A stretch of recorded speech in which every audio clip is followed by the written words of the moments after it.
Alright, what is poppin', people? We are back. This is going to be going up a little bit later than when I actually recorded. Mostly because, man, I don't know. I feel it'd be weird for me to upload this at like, what, 2:30 or so a.m. and then do a stream later in the day. So yeah, let's get into that, right? We're going to be doing a stream today for New Year's. It's going to be starting probably sometime around 7 p.m. Eastern time. And we're just gonna pretty much play whatever I want to. I mean, there will be Pokemon. There will be I'll probably suffer through getting over it more. We'll see if I can get any further on the map. But yeah, I'll put a notification video out for that. But let's get into the actual video now. So, for the last spotlight of this month, I wanted to cover a Pokemon that I feel has kind of gone underappreciated so far, and that is Goodra. Now, when we first got Goodra, I thought this Pokemon would be absolutely everywhere. When you look at just straight up its stats, right, it's got an impressively decent stat distribution. I feel like Game Freak has dropped the ball several times when they're creating these Pokemon just based on stats. Like, you know, you get a Pokemon that wants to do X, Y, and Z, and they give it stats to let it do, like, STU. You know, it's not very helpful. But with Goodra, I think they hit the nail on the head pretty effectively. It's a breaker that also has a whole bunch of defensive utility based on, like, ability and typing. And it's got stats pretty much to let it do that. A whole bunch of special bulk, which is good for a dragon type. Lets you check those fire and water types really consistently. And hell, I'll throw in electric types there. It's got plenty of reasonable power, really good coverage to back that up, and its speed tier is not bad. I feel like Goodra has quite literally all of the tools that it needs to succeed in the metagame. And so why is it that Goodra doesn't get much usage then? Well, for starters, I think part of it is because NU is filled to the brim with wall breakers right now. You know, between options like if we just, you know, take a gander, right?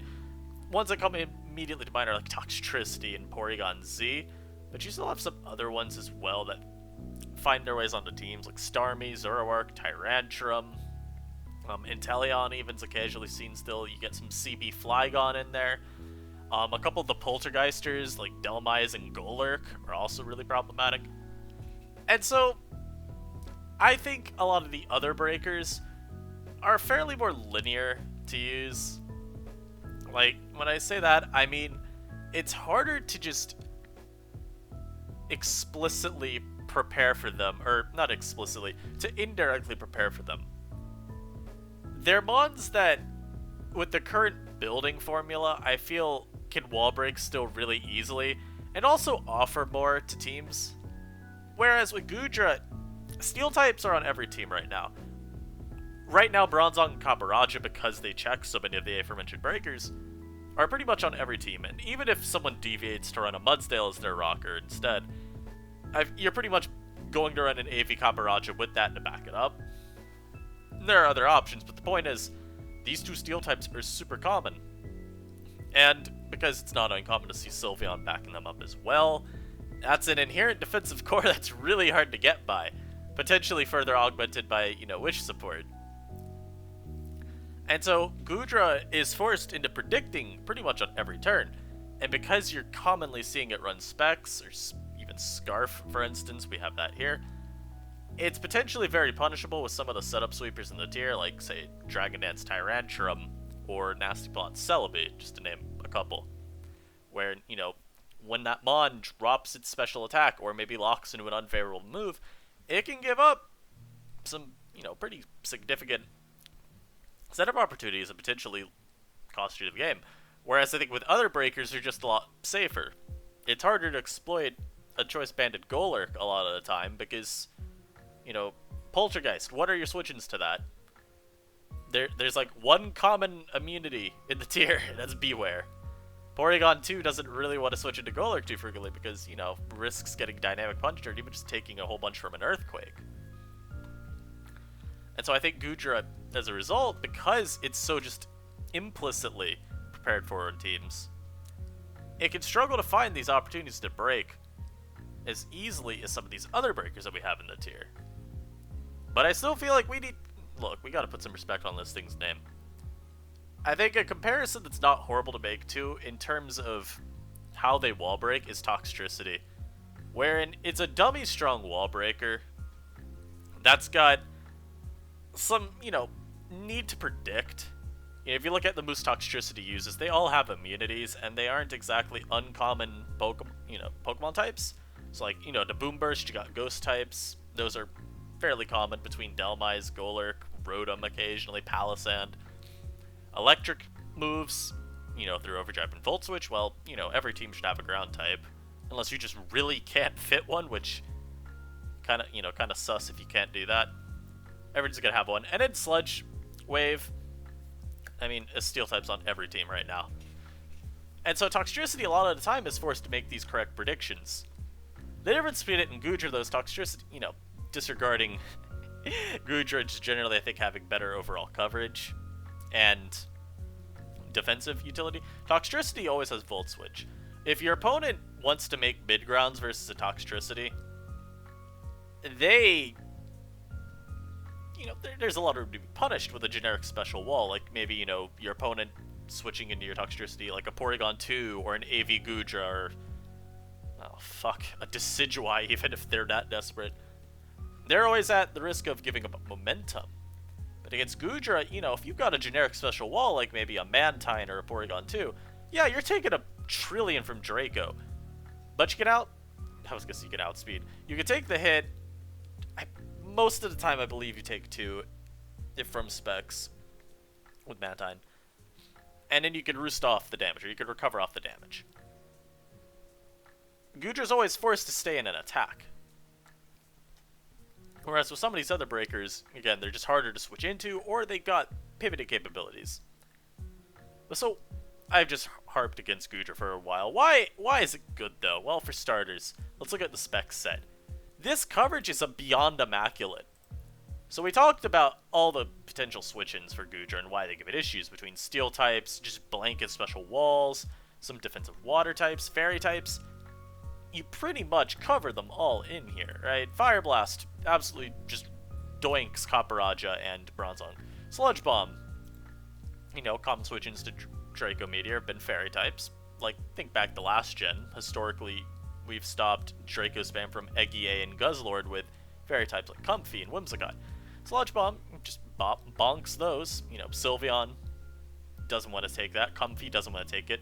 Silvally Fairy, pretty niche at the moment, but still a fine Pokemon. Doesn't want to take that. Really, the only fairy type that takes Goodra's commonly run coverage well is Diancie.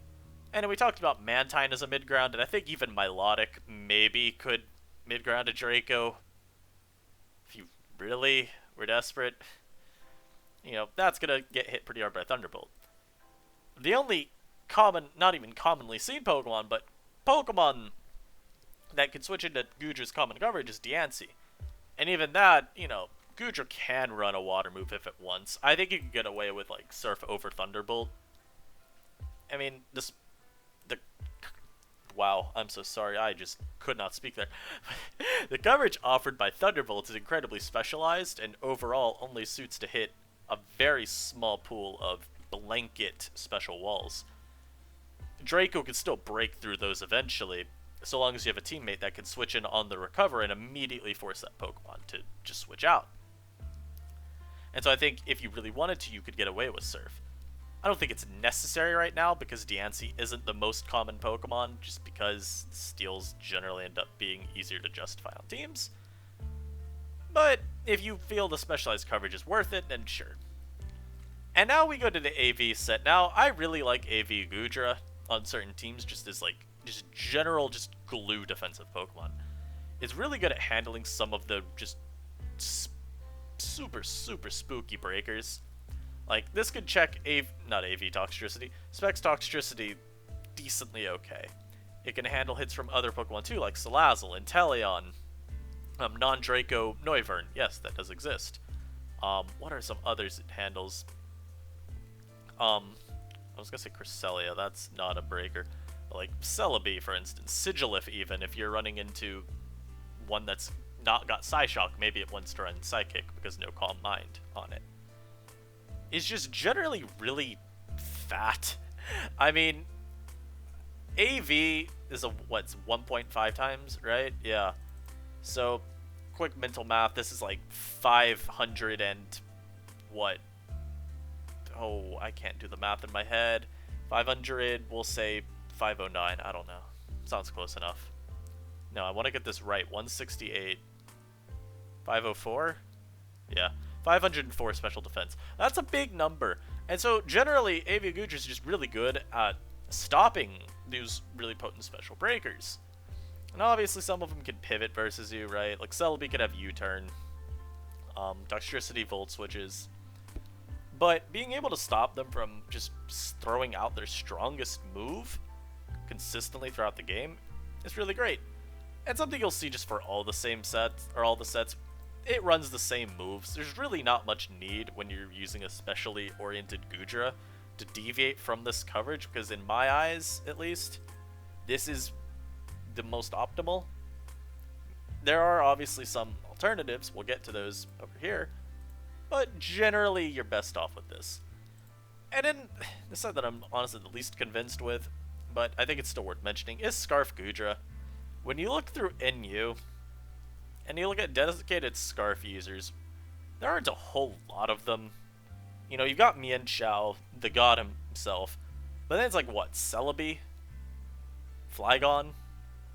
Occasionally Porygon Z, occasionally Tyrantrum? Goodra, though, you know, Goodra could pretty much fit in with those, right? It's fitting the mold of the ones like PZ and Tyrantrum, where it's not a super fast Scarfer. It's just got a whole bunch of natural power, and you can augment its offensive presence a little bit more and shield it from other offensive threats by giving it a Scarf. You'll still hit plenty hard, but you'll also be a little bit harder to revenge kill. And, you know, you still outspeed all the relevant unboosted Pokemon anyway. You're still picking off the Noiverns of the world, the Salazzles, the Inteleons. Why am I mentioning Salazzle and Inteleon when these probably haven't been seen since dinosaurs roamed the earth? They're still relevant and good Pokemon. I just think they're a little bit harder to just throw on a team now because there are other options that actually contend with them. And of course, Inteleon hates the fact that there are, you know, this motherfuckers running around and just you can't snipe shot or Hydro Pump it or what have you. But then when we look to the other options for Goodra, right, you look at its move pool. I mean, in terms of coverage, there's really not a whole lot else worth running. I will give one mention to another set, and that's CB Goodra. Now, is this set actually any good? I mean, like, here's the thing, right? You don't get Dragon Claw, so you're kind of forced to run Outrage. It is kind of cool that you can lure certain Pokemon, like Diancie gets lured by Power Whip / Earthquake now. What's the best last move on this? I guess Superpower. You could lure in P2. Like, something like this is very possible. My biggest issue with this set just ends up being, oh, you know what? We should be like Fire Punch here, just so we get Bronzong super effectively. There we go. Look at this powerful set. Yeah, my biggest issue with this is just the issue with breaking fairy types ends up being super high. I might be wrong here, but I don't think Goodra actually gets a physical poison type move. Or steel type move even. And am I missing anything? I guess Iron Tail, but do I want Iron Tail? Not really. You know, again, it's another option for a reason. I think it's still a set worth, like, keeping in the back of your mind.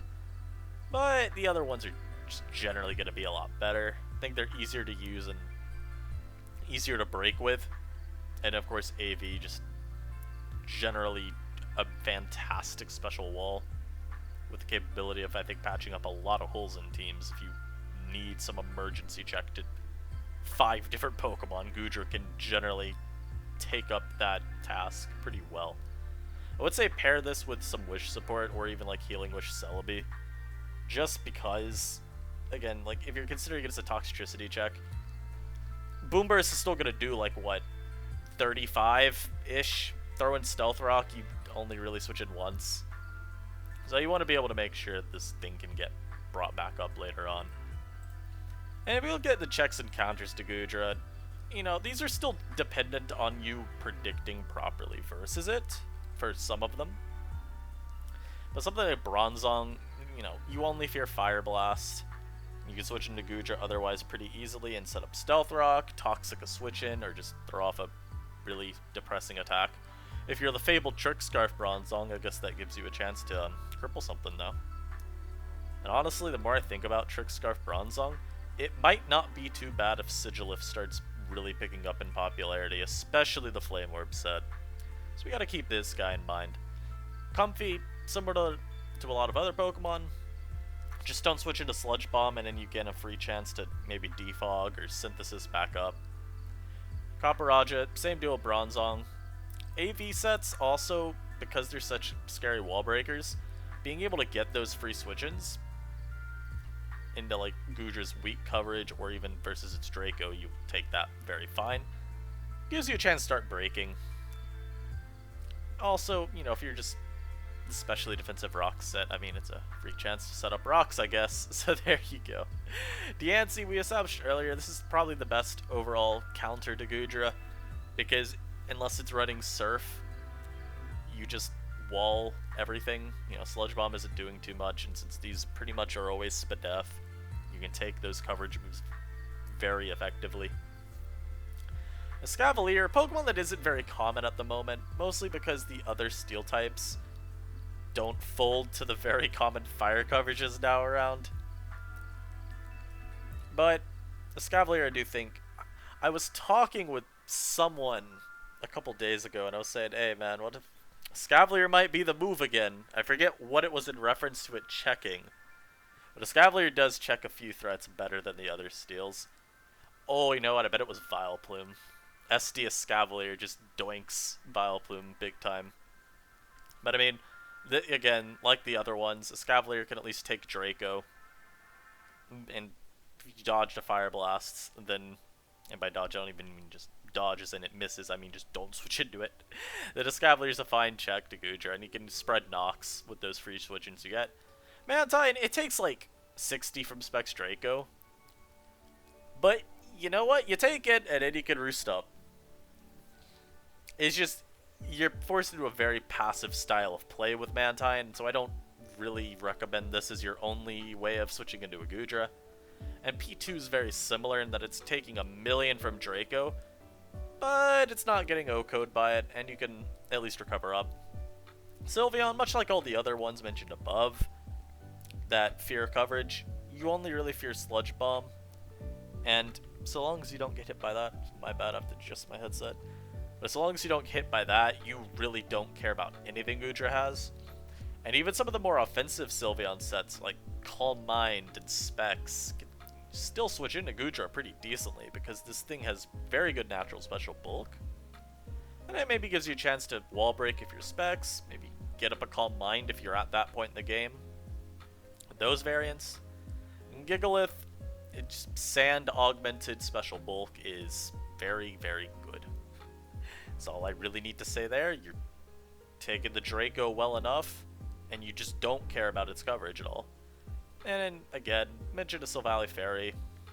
I don't think this is a very good Pokemon at the moment, but it switches into Draco, smiley face, and if you're a utility set, you'll have max HP. So again, avoiding Sludge Bombs, you're pretty well off. And that's it for Goodra. I do think this Pokemon, being as slept on as it is at least rational. You could rationalize why that is. Commonness of Steels and Fairies, even other Dragon types existing like Dragalge, Noivern, gives it Flagon as well, don't want to forget him. Gives it inherent competition for a team slot, but I feel like disregarding it as a Pokemon, like it seems to kind of be, it's being disregarded really heavily right now. I think that is a mistake, because it's a very, very, very potent option. And I think, I was talking with Poe recently about how like fire types are very oddly slept on right now. again, that's rationalizable because of all the water types running around that just stop them.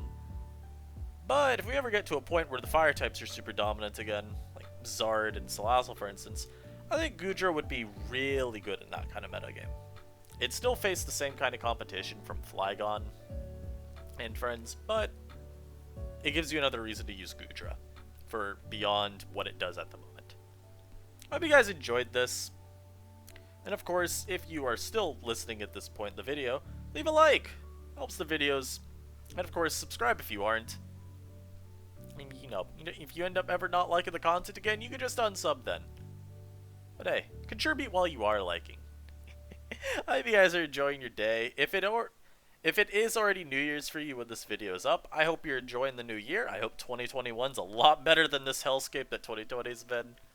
And if you're still stuck in 2020 with me, well, I got good news for you. Like I said earlier in the video, we'll be doing a stream later today at 6 p.m.